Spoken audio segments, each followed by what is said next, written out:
The average person in the One Piece world struggles almost every day. In a world plagued by pirate raids, endless civil wars, enormous class divide, and a very corrupt government. Despite all this, a few characters live in absolute luxury. By the time I've told you this, they've probably grown even richer. This leads me to the question that keeps me up at night. Who is truly the richest person in One Piece? By the end of this video, I will give you the answer, and you could never guess who it is. Let's first address the elephant in the room. I know that you're probably all thinking, hey stupid YouTube guy, the answer is obviously Emu and the Celestial Dragons. They literally own the world. And to that I say, yes, you're right. They are objectively the wealthiest, but that's boring. They were born into wealth and power, so ignoring these cheat codes, I want to find out who actually built their own fortune. Who is the wealthiest through power, trade or conquest? Let's look at the candidates. First off, let's talk about a character that stumbled into riches by accident. It's Wapol. He was once the spoiled king of Drum Island. He lost everything after Luffy Gum Gum bazookaed him out of his own country. We then got to follow him through his cover story when he landed on an unknown island. For a while, Wapol was at the rock bottom, homeless, broke, eating garbage, but while munching on broken toys in despair, he stumbled into his greatest creation, Wapol Metal, a powerful mixture born from his devil fruit powers. The kids of the island loved his new toys created with the metal, and scientists saw potential in the new material. And suddenly, the former laughingstock was an international mogul. He built a toy empire, married Miss Universe, and even bought his way back onto a throne in the South Blue.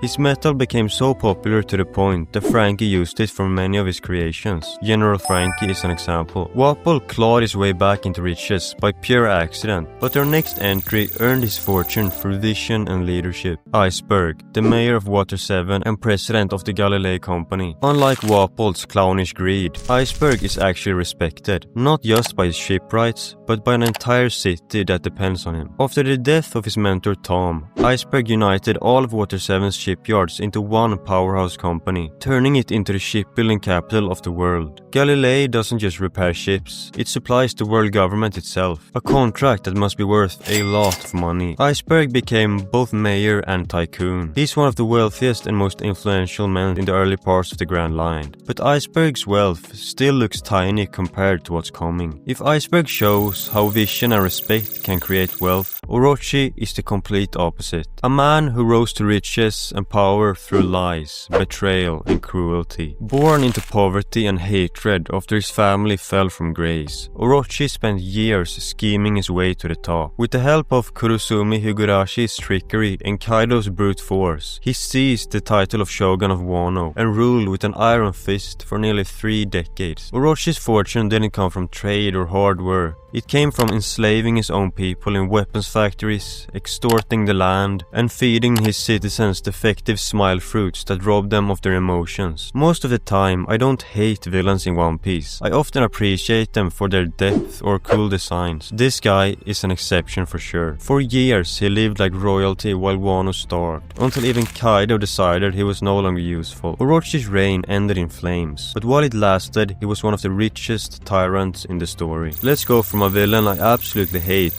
to one I can't help but love, Buggy. This man started his journey as a rookie on the Roger Pirates and went on to become a small-time pirate captain terrorizing villages in the East Blue, only for him to get arrested and thrown into Impel Down. He escaped, gained a huge following thanks to his charisma, and basically turned the Summit War to a personal livestream. During the time skip, he became a warlord through the false image he painted of himself, and his operation Buggy's Delivery grew massively. It later got absorbed by Cross Guild, the crime syndicate created by him, Mihawk and Crocodile. Buggy became the figurehead of Cross Guild accidentally thanks to his lovely graphic designer who put him front and center. When the world government saw this poster and learned that he was putting bounties on marines, he was crowned an emperor. This man's life is just crazy. If Buggy ever publishes a biography, I'm buying it. But what really cements Buggy's insane wealth isn't just his pirate crew or Cross Guild's profits, it's the sheer scale of funds he commands. Putting massive bounties on marines isn't cheap.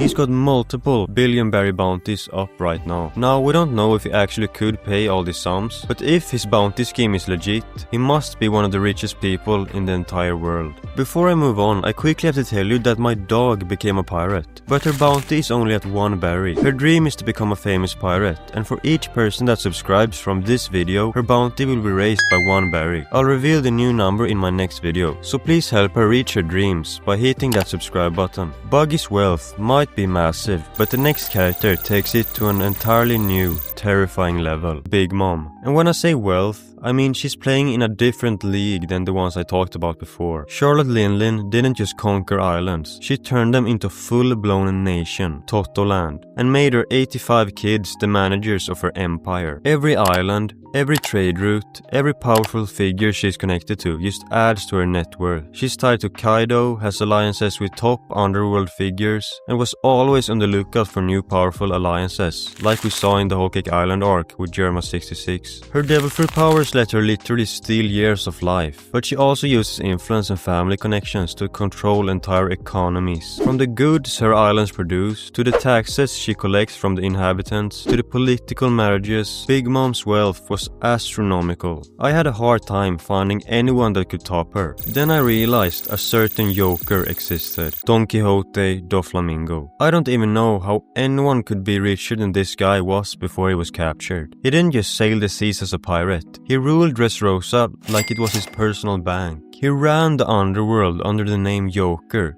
the most influential broker in the entire New World. He dealt in weapons, slaves, illegal goods. If it made money, he owned it. He also worked with the Smile Fruit, with Caesar Clown. He created and controlled the artificial devil fruit market and sold exclusively to Kaido to build his army of Zoan users. He also looted Dressrosa's treasury and used his status as a warlord to protect his empire. Between political influence, black market control, and a kingdom generating cash constantly, Doflamingo had it all, only for Luffy to show up and tear it all to shreds. Anyone who thinks they could rival his fortune at its peak are kidding themselves, except for one person. You know, we've been talking about kings, pirates, and emperors of the seas, but there's one figure whose reach doesn't stop at islands, nations, or even oceans. This person sees everything, knows everything. They don't need armies to conquer, or factories to make their fortune. They control one of the most valuable things, information. And in a world like One Piece, that is power. His name is Big News Morgans, the president of the World Economy newspaper. He runs a newspaper read across the entire world. He knows the secrets of emperors and the underworld alike.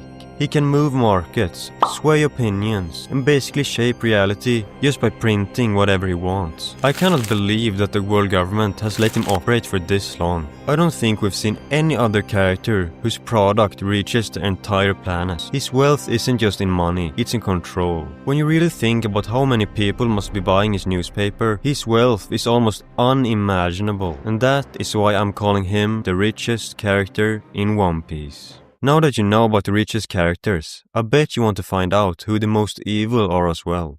Luckily, I made that video. You will never guess who came out on top.